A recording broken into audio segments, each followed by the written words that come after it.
اعوذ باللہ من الشیطان الرجیم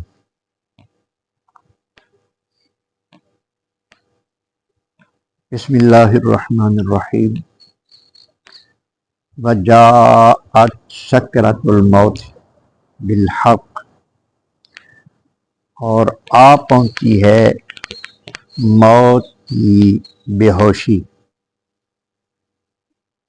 سچ مچ۔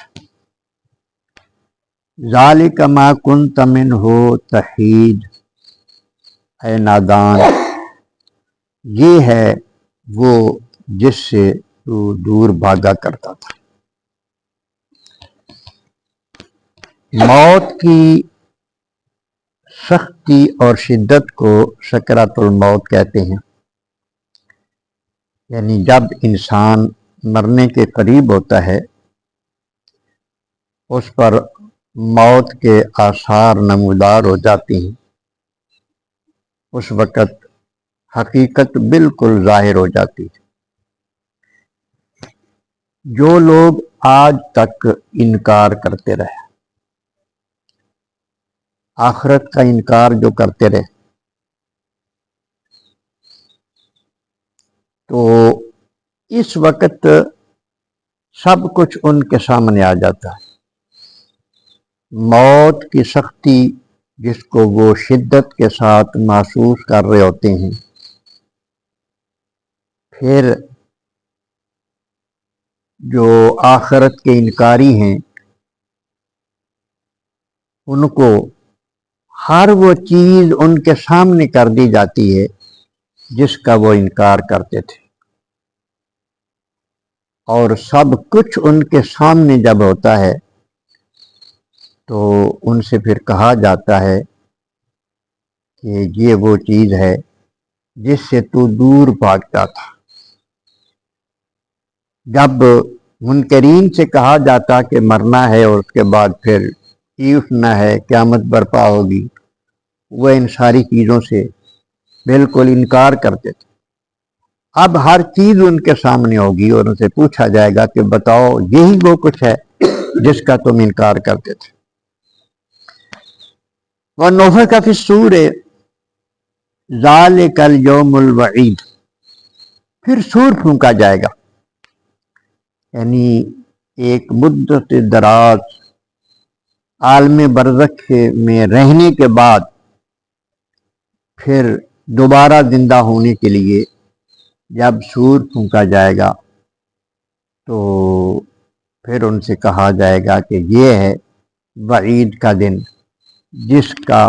تمہیں تمہارے ساتھ وعدہ کیا گیا تھا، جس کو تم نہیں مانتے تھے، یہ وہ دن ہے۔ اللہ اکبر۔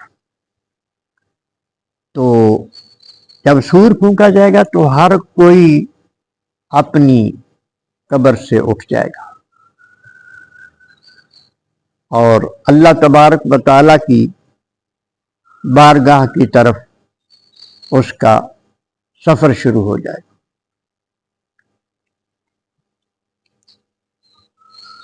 وجات کل نفس معہا سائق و شعید، ہر شخص اس طرح کہ اس کے ساتھ دو فرشتے ہوں گے، ایک اس کو پیچھے سے ہانکنے والا ہوگا اور ایک اس کا نامہ اعمال ساتھ لے کر چلنے والا ہوگا۔ اللہ تبارک و تعالیٰ کی عدالت میں ان کو پیش کر دیا جائے گا اور اس بندے کو بھی پیش کیا جائے گا اور اس کا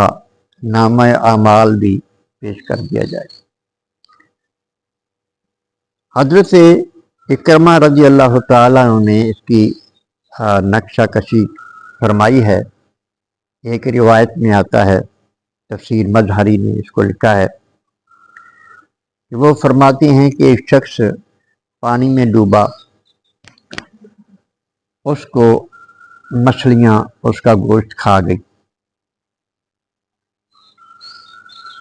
مچھلیوں نے گوشت کھا لیا، اس کی ہڈیوں کو پانی کے باہر پھینک دیا، وہ ہڈیاں بوسیدہ ہو گئیں، اس طرف اونٹ چرنے کے لیے آئے، ہڈیاں انہوں نے کھا لی، وہ ان کی غذا بن گئی، اور پھر وہ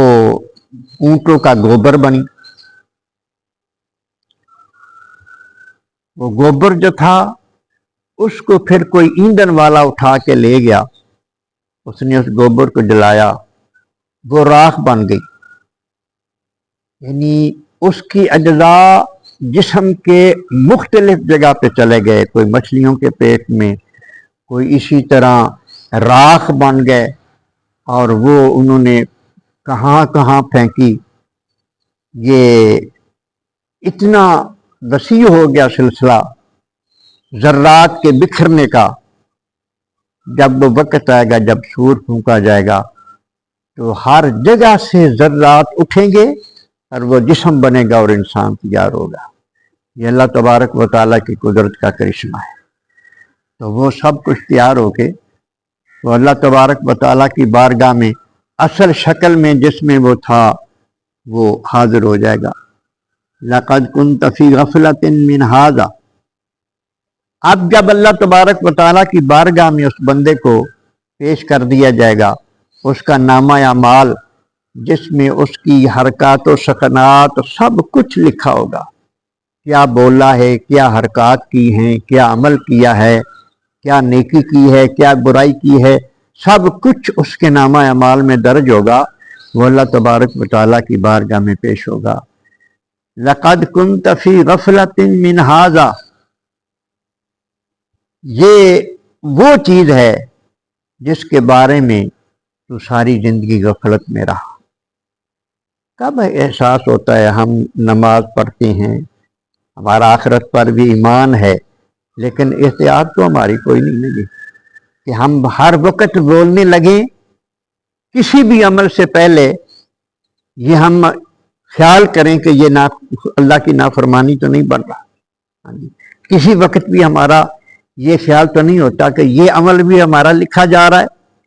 اور اللہ کی بارگاہ میں پیش ہوگا۔ تو ہم بھی تو انہی لوگوں میں سے ہیں جو غفلت میں جو زندگی گزار رہے ہیں۔ تو جو غفلت سے جن کو نجات مل جاتی ہے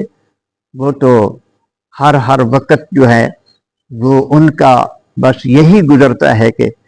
اب ایک روایت میں آتا ہے کہ نبی کریم علیہ السلام نے ارشاد فرمایا تھا حضرت عمر فاروق رضی اللہ تعالیٰ عنہ کو اور حضرت علی مرتضیٰ شیر خدا رضی اللہ تعالیٰ عنہ کو کہ میرا ایک عاشق ہے ویسے کرن کے علاقے میں رہتا ہے، تم میرے بعد جانا اس کے پاس اور یہ جبہ اس کو عطا کرنا، یہ کوئی کھانے کی چیز، کوئی کھجوریں وغیرہ یہ تحفہ آپ نے بھیجا، یہ اس کو میری طرف سے عطا کر دینا اور میری طرف سے کہنا کہ میری امت کے لیے دعا کر، میری امت کی مغفرت کے لیے دعا کر۔ وہ اتنا بڑا عاشق حضرت اویس کرنی رضی اللہ تعالیٰ۔ تو جا کر یہ ملے، گفتگو ہوئی، تو جب دعا کا کہا تو وہ سجدے میں پڑ گئے، سجدہ کافی لمبا کیا، ان کو جلدی تھی، انہوں نے واپس بھی آنا تھا، آواز دے دی تو انہوں نے سر سجدے سے اٹھایا تو یہ بھی اظہار کیا کہ آپ نے جلدی کی ہے، ابھی کچھ کام رہتا تھا وہ بھی ہو جاتا۔ یہ اظہار کرنے کے بعد تو یہ اس کے بعد پھر کچھ گفتگو فرمانے لگے کہ صحابہ کرام تو حضرت ویسے کرنی اتنی بڑی عظیم ہستیوں کے سامنے بھی یہ کہہ رہے تھے کہ آپ کی مہربانی آپ جائیں، میرے پاس بہت وقت کم ہے، قیامت قریب ہے، میرے پاس بہت کم وقت ہے، آپ جائیں، مجھے اپنے مولا سے جو ہے نا وہ اپنے مولا کی طرف متوجہ ہونے دیں۔ یعنی وہ ایسے بھی لوگ ہوئے ہیں جن کو اتنی فکر تھی آخرت کی کہ ہر وقت وہ اللہ تبارک و تعالیٰ سے لو لگائے ہوئے اور آخرت کی تیاری کی فکر میں ہر وقت رہتے تھے، لیکن ہم لوگ غافلوں میں ہیں۔ اللہ تبارک و تعالیٰ ہمیں بھی یہ سمجھ عطا فرمائے۔ تو ارشاد فرمایا لقد كنت في غفلة من هذا، تو اس کے بارے میں غفلت میں تھا، فکشفنا عنك گیتا آقا اللہ اکبر، بس ہم نے اٹھا دیا ہے تیری آنکھوں سے تیرا پردہ، فبصرك یوم حدید، سو تیری بینائی آج بڑی تیز ہو گئی، کیونکہ اس وقت ہر چیز اس کو نظر آ رہی ہوگی، دوزخ نظر آ رہا ہوگا، اپنا ٹھکانہ نظر آ رہا ہوگا، اپنا سب کچھ نظر آ رہا ہوگا۔ اللہ فرمائے گا آج تیری نظر بڑی تیز ہوگی، آج تمہیں سب کچھ نظر آ رہا ہے، دنیا میں تجھے نظر نہیں آیا۔ اللہ تبارک و تعالی آخرت کی تیاری کی توفیق عطا فرمائے، فکر آخرت عطا